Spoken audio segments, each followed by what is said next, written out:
Worldwide fam, it's your man, Omar S. for YouTube and for the West Coast Wave on Library.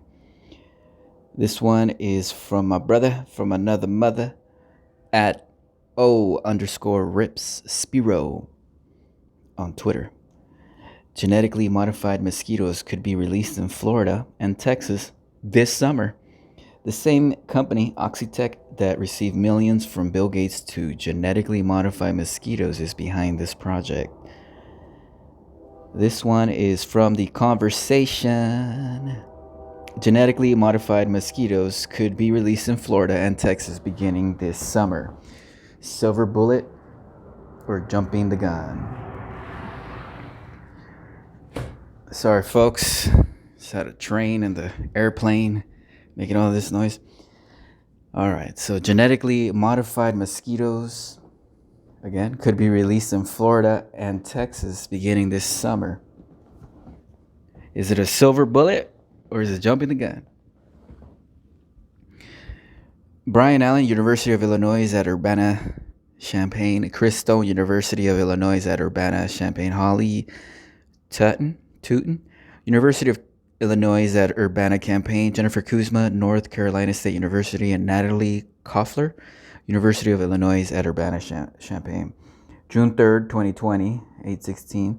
Today is, of course, January 7th, 7:57 p.m. It's Sunday. I hope you're having an okay weekend. I know a lot of things are going on, but let's get to it. This summer, for the first time, genetically modified mosquitoes could be released in the U.S.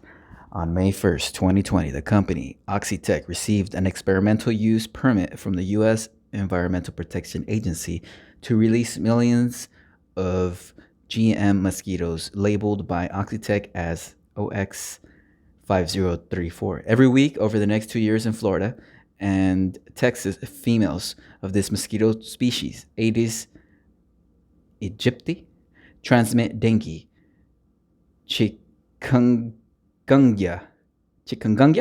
yellow fever, and Zika viruses. When these lab-bred GM males are released and mate with the wild females, their offspring die. Continual large-scale releases of these OX5034 and GMLs should eventually cause a temporary collapse of a wild population. Again, that was on May 1st, 2020. Company Oxitec received an experimental use permit from the U.S.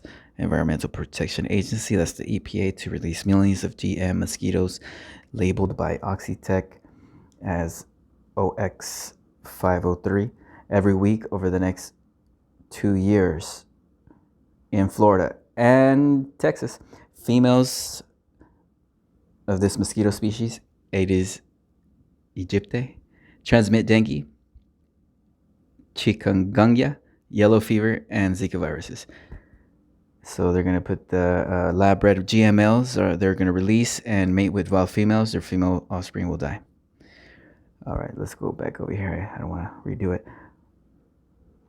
However, as vector biologists, geneticists, policy experts, and bioethicists, we are concerned that current government oversight and scientific evaluation of GM mosquitoes do not ensure their responsible deployment. Genetic engineering for disease control, coral reefs that can withstand rising sea temperatures, American chestnut trees that can survive blight, and mosquitoes that can't spread disease are examples of how genetic engineering may transform the natural world. Genetic engineering offers an unprecedented opportunity for humans to reshape the fundamental structure of the biological world. Yet, as new advances in genetic coding and gene editing emerge with speed and enthusiasm, the ecological systems they could alter remain enormously complex and understudied. Recently, no group of organisms has received more attention for genetic modification than mosquitoes to yield inviable offspring or to make them unsuitable for disease transmission. These strategies hold considerable potential benefits for the hundreds of millions of people impacted by mosquito-borne diseases each year. Although the EPA approved the permit for Oxitec, state approval is still required. A previously planned release in the Florida Keys of an earlier version of Oxitec's GM mosquitoes OX513 was withdrawn in 2018 after a referendum in 2016 indicated significant opposition from local residents.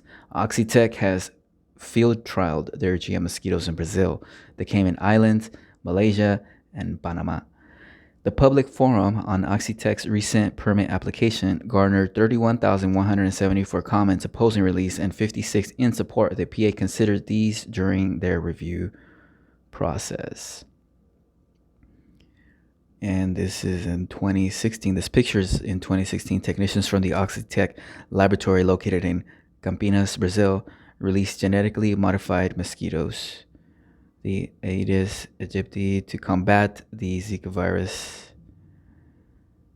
Time to reassess risk assessment. However, it is difficult to assess how EPA regulators weighed and considered public comment and how much of the evidence used in final risk determinations was provided solely by the technology developers. The closed nature of this risk assessment process is concerning to us.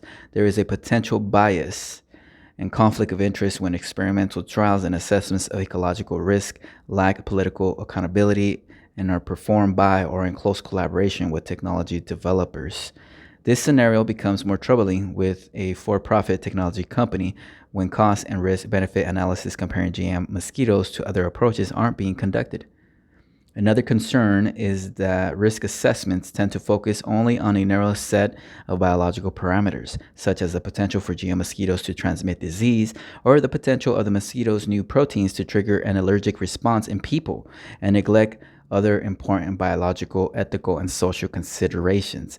To address these shortcomings, the Institute for Sustainability, Energy, and Environment of the University of Illinois Urbana-Champaign convened a critical conversation on GM mosquitoes. The discussion involved 35 participants from academic, government, and nonprofit organizations from around the world with expertise in mosquito biology, community engagement, and risk assessment. A primary takeaway from this conversation was an urgent need to make regulatory procedures more transparent, comprehensive, and protected from biases and conflicts of interest. In short, we believe it is time to reassess risk assessment for GM mosquitoes. Here are some of the key elements we recommend. And in this picture, the mosquito spray off was handed out for free at the Zika virus town hall meeting at Waverly Condominiums in 2016.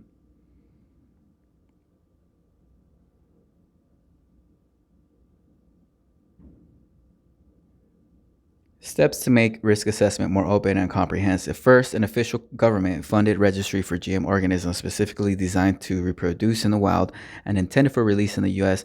would make risk assessments more transparent and accountable. Similar to the U.S. database that lists all human clinical trials, this field trial registry would require all technology developers to disclose intentions to release, information on their GM strategy, scale and location of release, and intentions for data collection.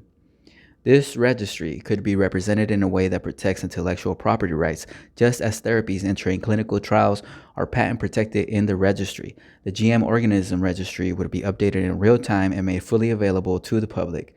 Second, a broader set of risks needs to be assessed, and then evidence-based needs to be generated by third-party researchers.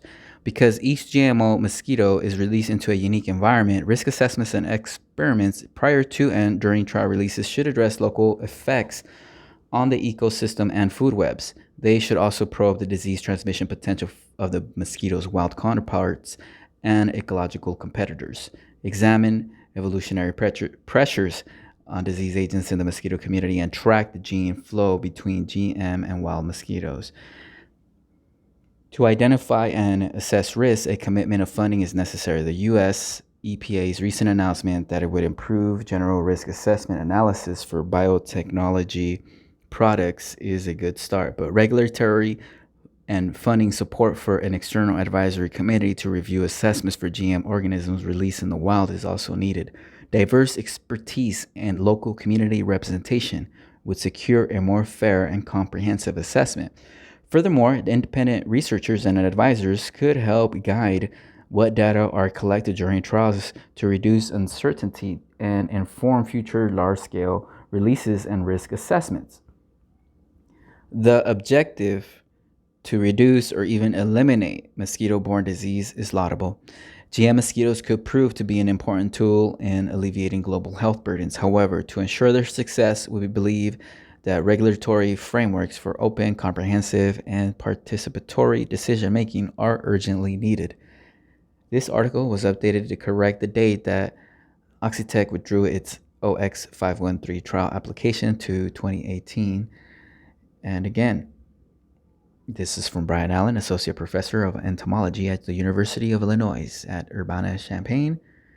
Chris Stone, Medical Entomologist, University of Illinois at Urbana-Champaign. Holly Tootin, who is a Vector Ecologist, University of Illinois at Urbana-Champaign. Jennifer Kuzma, the Goodnight NCGSK Distinguished Professor, North Carolina State University. And Natalie Koffler, Labinik Resident Scholar in Sustainability, University of Illinois at Urbana-Champaign.